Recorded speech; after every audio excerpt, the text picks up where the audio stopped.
Jam Nation. This is the Songwriter Podcast. Yeah, I was saying that so our cattle ranch is 500,000 acres. Yeah, That's but we only crazy. run about 2,500 head of cattle. Wow. Yeah, They got plenty of room. plenty of room. They're just eating leaves off mulga bush. There's no grass. It's just West Texas style. Yeah. They just if a tree's got enough leaves on it, that's what they're eating. And we don't do horseback or anything because it's too big. We're helicopters and kind of chasing them down. So it's and we water trap. So we kind of where the water is because it's a desert. You Yeah. build a big fence around it and you got a trap door so they can walk in and but then they can't get out. That's kind of how we catch them. So yeah. So you have a farming background? Not a huge farm. We never messed with cattle, but my dad we raised big gardens. Yeah. And now I'm slowly working on bringing an old family farm back to function. Wow. It was like, farming in the Appalachians is historically more like a homesteading. It's not. There weren't a lot of homes that were doing it for profit. Yep.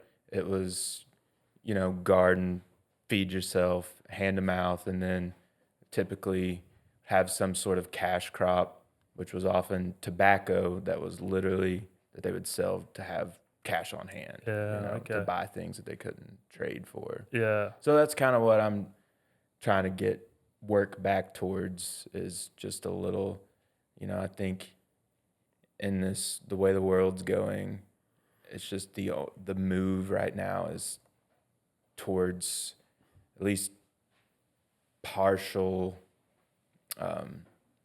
self-support. It's funny you say. So we like I said, we live like 9 hours away from anything big, like big shopping centers and stuff. Like the town we were living in, the post office was the bank, was the grocery store. Yeah. And then what happened? So my wife's from the city, and but I moved her out to the ranch, and we built some earth moving business and stuff like that, and that did really well. But then we ended up moving to the capital because we kind of made a deal like if this was successful and the farming went well, I would move to the city and because she roughed it with me. Yeah. But the kids weren't going to school then. But for 3 years we lived out at the ranch, and we had a veggie garden, fruit trees. We had the whole lot of stuff. And kids never got sick. They never went to the doctor once for 3 years. Yeah. And we got back to capital city, and the nose was running, and it was. So I kind of, you're right. Like it is nice to have that ability to build something, your own garden, and be self-sustainable and stuff like that. Yeah, and something I've been like kind of just trying to spread around is, there's a lot obviously of power struggles and things going on in the world right now, and like oligarchs becoming more and more powerful here in the States, and like everyone wants to. Am I allowed to kind of swear? Is this? Oh fuck yeah! Yeah, okay. It's like everyone wants to talk shit to the government, talk shit to the powers that be, but we have no power at this time. We depend on every single thing that keeps us alive. We depend on the system and the billionaires that, we can't eat, we can't take care of ourselves, we can't clothe ourselves. So before we have any say in the matter, we've got to take some of that power back. Yeah. At least be able to know how to feed ourselves a little bit. Start somewhere. Yeah. People will post something on Instagram like, I'm going off the grid. Like, you just posted it on the grid. Yes. It's, what I mean? It's like it's trying to get that message out there, and you kind of stay a part of it because you're like, we're surrounded by it. It's hard to. I'm not even a social media guy. I built a social media platform. That's what I've done, and I'm a farmer, blue collar worker, and it was because of that. It was like, I can't connect with artists. There's so much bullshit on that line. I was like, I can't be bothered with it. Like, what's the point? And they've got young kids, and my daughter, she's 7 now, and she's like, when can I get YouTube? And then she's like, when can I have a YouTube account? I was like, what are you talking about? No. Oh, and it's like starting that young. And it's so Yeah. scary. And you just want to get off the grid. And yeah, you're right. It's just, and cliche. It's like if you want to start with your own backyard. You know what I mean? Like I say, clean your own backyard up first. And that's right. Yeah. Yeah. And I'm not, I'm saying this as someone who's currently just figuring it out, like, I mentioned we're bringing this old farm back, but right now I'm just like, I've got a small orchard at the property I'm at now, and we just got some raised garden beds where we're just like, okay, like, what are we even doing here? Figuring it out. Yeah. That's exciting though, kind of learning. Yeah, also very disappointing sometimes too when you prune your trees in January and you're like, oh, I can't wait to see all these blooms come out, and then half your trees don't bloom, and you're like, so you got to wait another year to try it again. Feast or famine. Welcome to the farming game. It's even if it's on your backyard, that's what you don't get rain and nothing grows, or too much frost or anything like that. Yeah. But so you get much inspiration for writing your music in the garden or the fields? Absolutely. Yeah. And just I'm kind of an isolated human. I think the work I lead and just, how I was born, like, just kind of makes it worse too. So yeah, I spend a lot of time just close observing, just looking and just pondering the things I see, I'll sound stupid if I try and put it into words, but just some stuff, I'll find the answers for bigger questions just watching nature play out. Yeah, like it's like a stigma to it. Like people say, like meditation. It's kind of like, no, sometimes meditation is just a coffee on the front porch watching a bird flick around. Presence. And just going, oh yeah, that's okay. And just noticing everything about it. Yeah, you don't have to put on, you don't have to light incense and put on some buzzy music. It's sometimes just quiet, just dead. I mean, it's scary sometimes to be with your own thoughts. And maybe that's why people medicate themselves and people get on social media, because I don't want to be alone, because then I have to look inwards. Yeah. Then all those things I don't love about myself that I'm scared to look at, all of a sudden are very loud. Very loud, yeah. And then you got to try and work out, okay, once you identify you got an issue, you got to fix it. And that's a hard step. I mean, I've never had drug addiction, but I've been surrounded by it. And it's, once you identify it, it's again cliche, but it's the first step. Yeah. And being alone with your thoughts is. So do you so if a thought comes to you, you're writing something down straight away, or?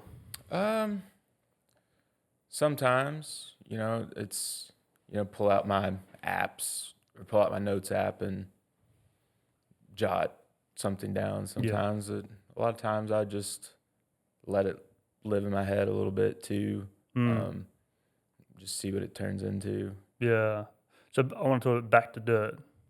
I was talking to Rich Henderson. He's got one song. It's called The Same Size Hole. That's kind of the, you know what I mean? Like we all end up in the same size hole. Yeah. That's where we are. So how do we get to this song? What are we going through? Back to dirt. I wrote it a while ago, and I'm trying to remember exactly what prompted me to start writing that. I guess it was mostly it was literally about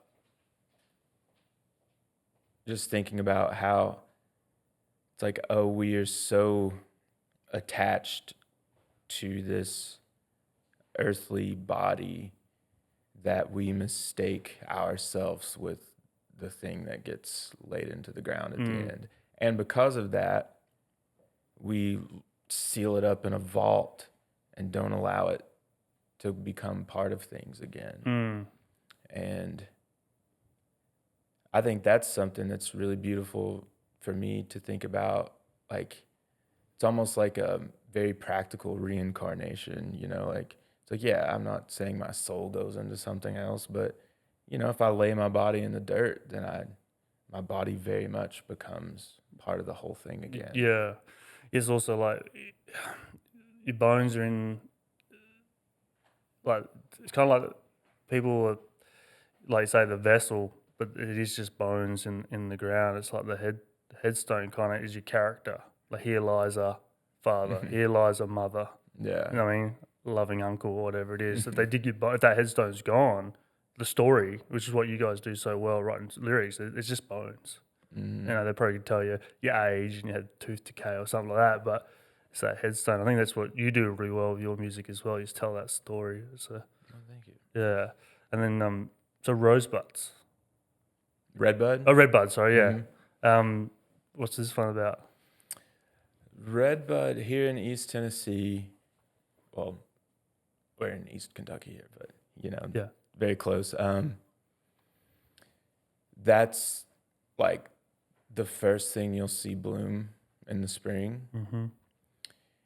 And so it's always a very welcome sign. It's like, oh, like sun's coming out, warmer weather's coming, everything's coming back to life. And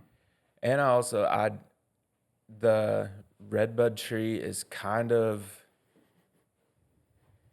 it's kind of squirrely too. Like you'll see it a lot like at the edge of tree lines. And so it'll be, I've seen them like 10, 15 feet inside of a tree line, but literally like lay down and grow out to get out to the sun. Sun, yeah, find its way. And so when I think about that, it's almost like a human walking to the refrigerator, Oh, it's yeah. It's a very conscious thing to like, oh, there's the food. Yeah. I'm gonna just catch some of this. Yeah. Yeah. Oh, that's so cool. And so that second part is more of an aside, but the song itself was written with my wife in mind because when she came along, I felt like my long cold winter had ended. Oh yeah. And it's like the whole world came to life. And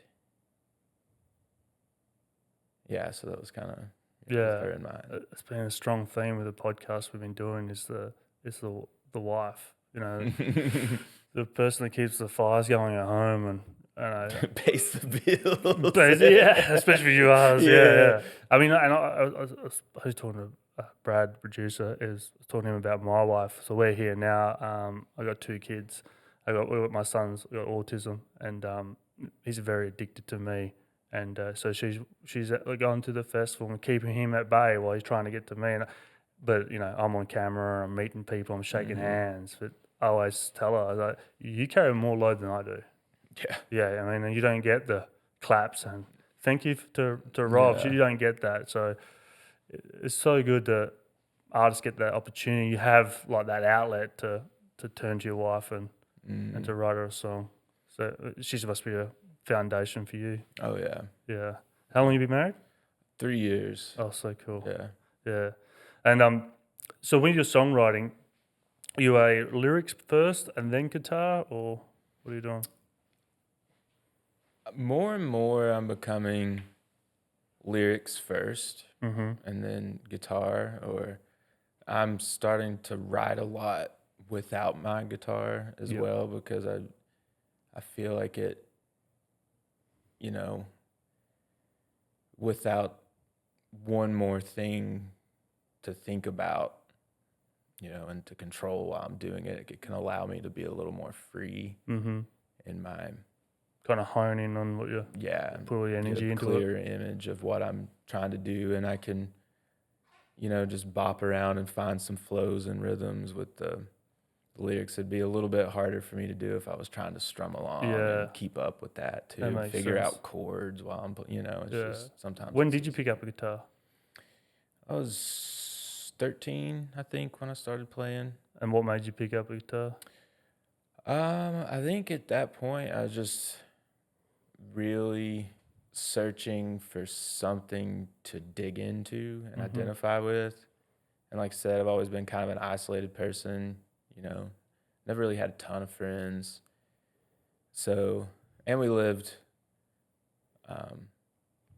not super removed from everything, but far enough away from people where it was inconvenient to like get together with people, you know, and also I was in church at the time, and so it was like I had a place where I could just like learn a couple chords and just get up there and get it out, figure it out, you know. Yeah, I know it's like where I grew up I from a coal mining town, and we lived I think about so it'd be like 14 miles. We say kilometers, but it's 14 miles out of town.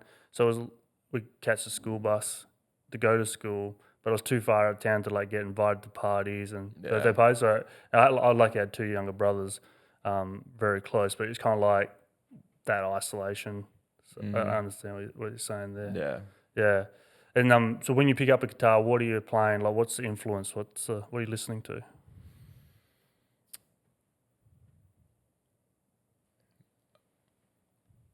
Let's see. Lately, I've been, I don't know, really into some of the like 60s and 70s music from France, like the female French singers. Like I think it's called like yeah. I don't know how it's pronounced. It's like Yeye, I believe. All right. But yeah, I listen to a ton of like Frank Sinatra is kind of probably my biggest thing. I love the songwriting of that era, you know, in my opinion. Like that era is kind of untouchable as far as like the song. Like they were really intelligent, really cleverly written and thoughtful arrangements, you know, whereas like nowadays is like if an arrangement's too interesting, like the average listener is going to be turned off by it, you know. It's like, oh, a minor 3, that sounds weird. Next, you know. You know, they aren't saying that, but they, you know, their brain's like, that's not familiar. I mean, I don't know if you probably know more. Is it the streaming stuff that's done that? It's kind of everyone's got that short attention span. Everyone can kind of skip it. Whereas like a vinyl, you're kind of forced to listen to the whole lot or digest it a bit more. Yeah, I mean, certainly just having everything at the world on demand certainly, I think, has affected our ability to be present when we can change it and get something different that we like better and, you know, with very little effort. I'd say radio probably earlier than streaming. Radio played a role in that as well, though.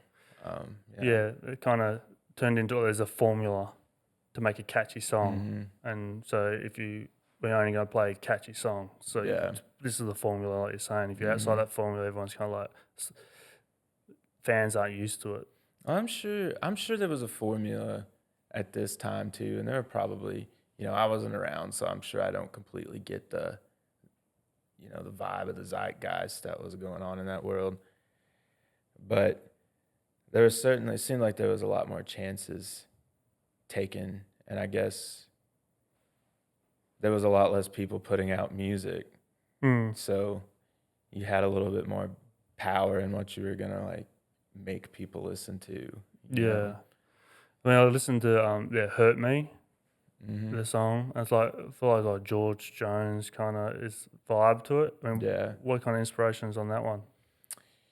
Oh, that's an old one. One I don't revisit a lot. But man, I think that one was, man, it's so sad last time I listened to it. It's like a person that I don't feel much like anymore.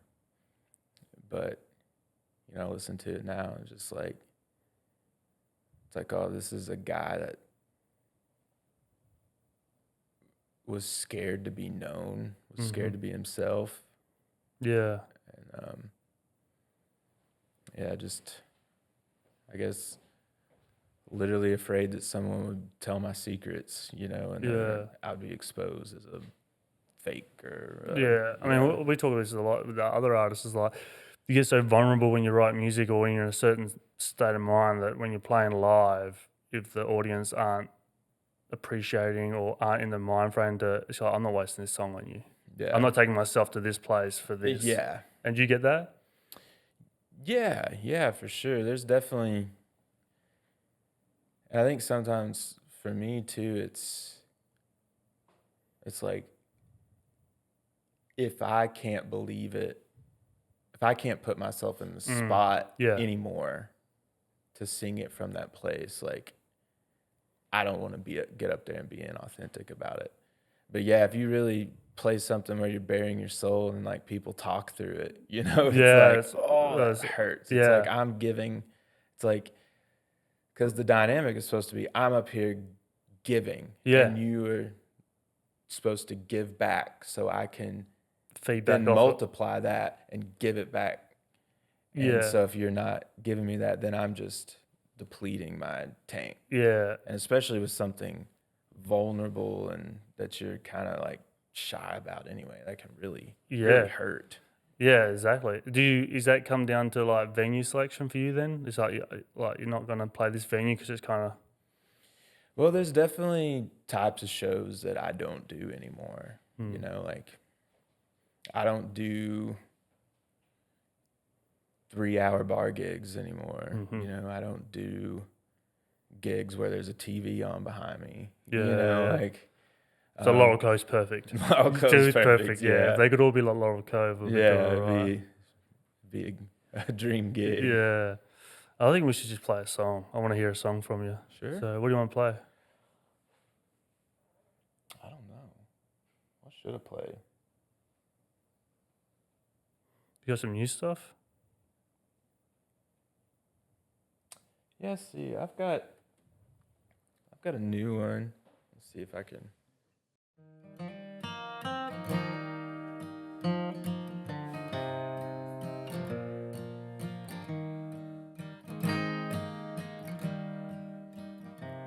There's a land of milk and honey, where a man don't need no money. But a ticket there costs everything you own.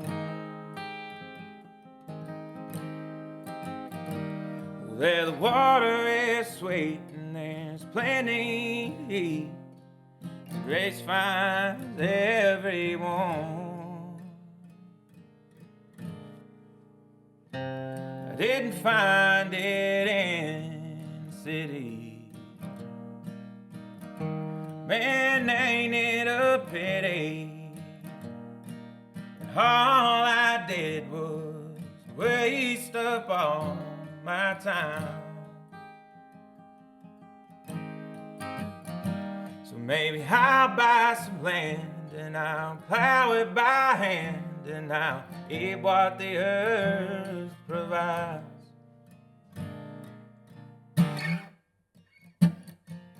Oh, me, oh, my, make up a slice of that apple pie my mama made up there in heaven.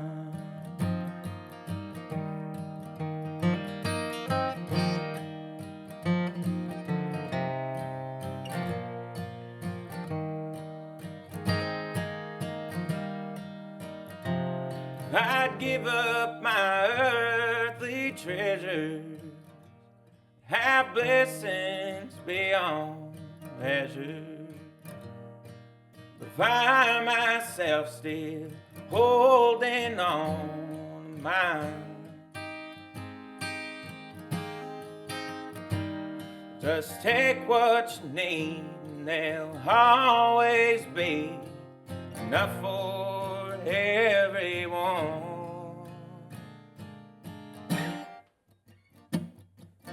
Oh, me, oh, my, man, cut me a slice of that apple pie that my mama made up there in heaven. I damn Jesus Christ, man, oh, I want to know just what it's like in heaven. Oh, up there in heaven. This morning I told Hannah, go out and gather the manna. All we need is falling from the sky.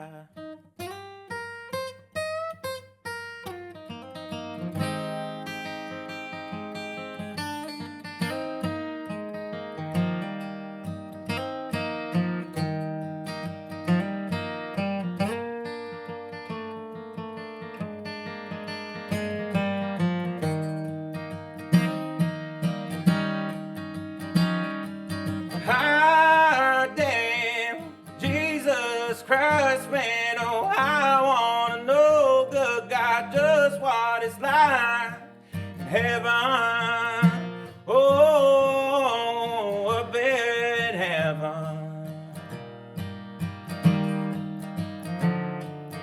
I wanna know I'm not ready to go to heaven.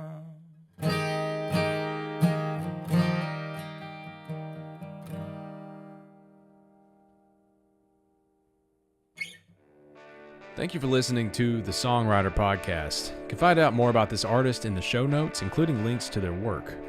Rob Hillier is the host of the Songwriter Podcast and the founder, CEO of Jam Nation. Brad Luttrell is our executive producer. Jacob Bozarth is our co-producer. The show was recorded and edited by Sam Tucker with Tucker Creative.